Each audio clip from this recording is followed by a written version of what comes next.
क्या आपके साथ ऐसा होता है कि आप किसी रूम में एंटर करते हो और आप एकदम से ये ही भूल जाते हो कि आप उस रूम में क्यों एंटर किए थे, या फिर कोई जरूरी चीज जो अभी आपके हाथ में थी पर आप उसे पूरे घर में ढूंढने लगते हो कि वो कहाँ चली गई। अगर ये चीजें आपके साथ भी होती हैं तो it's absolutely normal. Brain is doing what it is suppose to do, that is filtering out unnecessary information. तो आइए इस वीडियो में हम समझते हैं कि हम चीजों को भूलते क्यों हैं। अब इसे मेडिकल टर्मिनोलॉजीज में हम बोलते हैं द फॉरगेटिंग कर्व।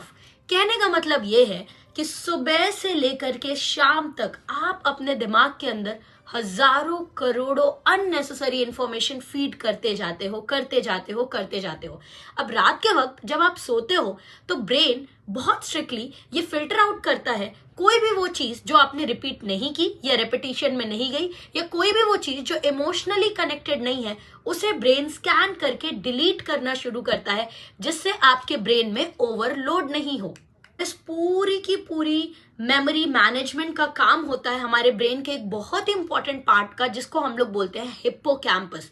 हिप्पोकैम्पस का सपोर्ट करने के लिए इसके दो मैनेजर्स भी आ जाते हैं, जिनमें से एक का नाम है एमाइगडाला, जो कि ये इंश्योर करता है कि इमोशन से जुड़ी हुई मेमोरी आपको लंबे समय तक याद रहे, और दूसरी जिसे हम बोलते हैं एंटोराइनल कॉम्प्लेक्स, जो कि इंश्योर करता है कि किसी भी स्मेल या सेंसेस से जुड़ी हुई मेमोरी आपको लंबे समय तक याद रहे। तो मेमोरी का मैनेजर है बहुत सिंपल लैंग्वेज में हिप्पोकैम्पस। और अगर आपको किसी चीज को लंबे समय तक के लिए रिटेन रखना है तो use this 8 second memory rule which I follow, कि कोई भी इंफॉर्मेशन जब आप पढ़ो तो कम से कम 8 सेकेंड तक उस पर आप ध्यान लगाएं।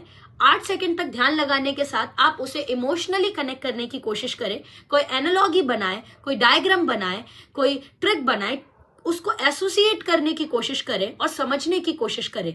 इन चीजों से स्पेशली द 8 सेकेंड रूल, कोई भी short term memory long term memory में कन्वर्ट हो जाती है। And the most important thing which can convert the worst short term memory into a long term memory is the repetition. The more number of times you repeat the things, the more it will get into your long term memory. इसीलिए अगली बार से don't rely on your mobile phones and smartphones. Do repeat the stuff and follow this 8 second rule to retain the things for the longer.